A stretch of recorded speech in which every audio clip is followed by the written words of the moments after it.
Okay, do you have the full picture? See, God revealed a beautiful guidance, a law, called the Torah, which he gave to Moses. Moses embodied it and gave it to his people. His people were supposed to live by the law and show the rest of the world the beauty of that law. But they didn't.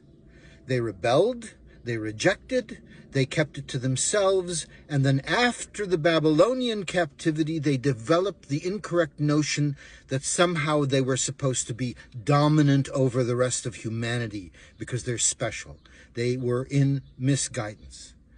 So they had the law, and then Jesus came along, and he explained to them why they were misunderstanding and misapplying the law, because they had missed the spirit of the law. And Jesus also foretold the coming of a comforter who was going to defend him at a time of confusion. He also said that God was going to give his law to a new nation because the children of Israel, century after century, kept disobeying. And when they rejected their Messiah, and he was their Messiah, because had they followed him, they would have been able to continue from Moses to Muhammad. But they didn't. When they rejected Jesus, it was time for God to give that same beautiful law to a new nation that would live by it. Well, that's what Jesus was talking about.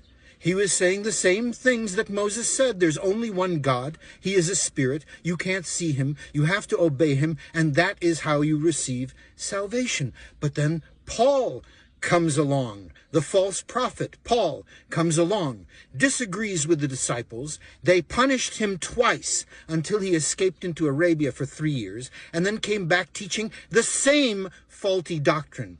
We don't need the law anymore because we have Jesus. And that's what people have now. He broke the bridge. He destroyed the bridge between Moses and Muhammad. So Allah, God, Elohim, Hashem, revealed the Quran to his last and final prophet, the successful prophet, the one that was not going to be defeated. And so now what we have is a situation in the world where the Jews think what they're thinking and the Christians thinking what they're thinking, but we are the ones who have that final law.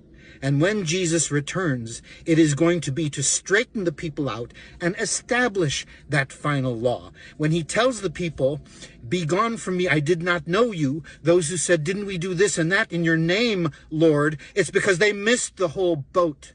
It is the law that is the means of salvation.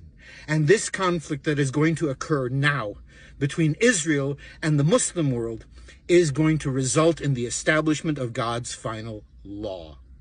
Clear? Clear.